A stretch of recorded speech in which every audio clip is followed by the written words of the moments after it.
ധാരാളം പോഷകഗുണങ്ങൾ അടങ്ങിയ ഭക്ഷണമാണ് ഈന്തപ്പഴം.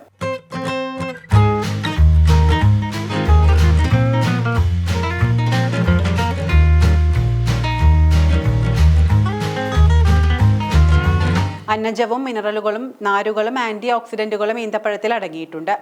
ഈന്തപ്പഴത്തിൽ ധാരാളം നാരുകൾക്ക് പുറമെ ബി വൈറ്റമിനുകളായ റൈബോഫ്ലേറ്റിനും നിയാസിനും തയാമിനും പിന്നെ വൈറ്റമിൻ സിയും അടങ്ങിയിട്ടുണ്ട്. നാരുകൾ ധാരാളമുള്ള ഈന്തപ്പഴം മലബന്ധം അകറ്റാൻ ഏറെ മികച്ചതാണ്. ഇവ രാത്രിയിൽ വെള്ളത്തിൽ കുതിർത്ത് വെച്ച ശേഷം കഴിച്ചാൽ ഗുണം ഇരട്ടി ലഭിക്കും.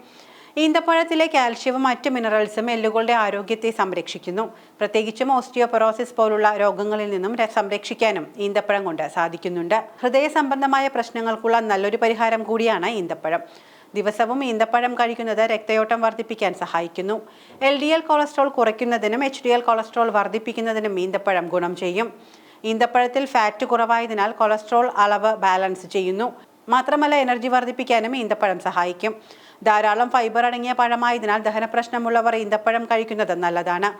ഇത് ദഹനപ്രക്രിയ സുഗമമാക്കും. പ്രോട്ടീൻ അടങ്ങിയതിനാൽ പേശികളുടെ ബലത്തിനും ഈന്തപ്പഴം സഹായിക്കും. അനീമിയ, ഹൃദ്രോഗങ്ങൾ, മലബന്ധം തുടങ്ങിയ പല ആരോഗ്യ പ്രശ്നങ്ങൾക്കും ഈന്തപ്പഴം പരിഹാരം കാണുമെന്ന പഠനങ്ങൾ കണ്ടെത്തിയിട്ടുണ്ട്. ചർമ്മത്തിന്റെ ആരോഗ്യത്തിനും ഈന്തപ്പഴം മികച്ചതാണ്. വൈറ്റമിൻ സി, ഡി എന്നിവ അടങ്ങിയതിനാൽ ഇത് ചർമ്മത്തിന്റെ ഇലാസ്തികത നിലനിർത്തും. ലോലമായ ചർമ്മം സാധ്യമാക്കും. ചുളിവുകൾ കുറയ്ക്കാനും മെലാനിൻ അടയുന്നത് തടയാനും ഇത് സഹായിക്കുന്നു.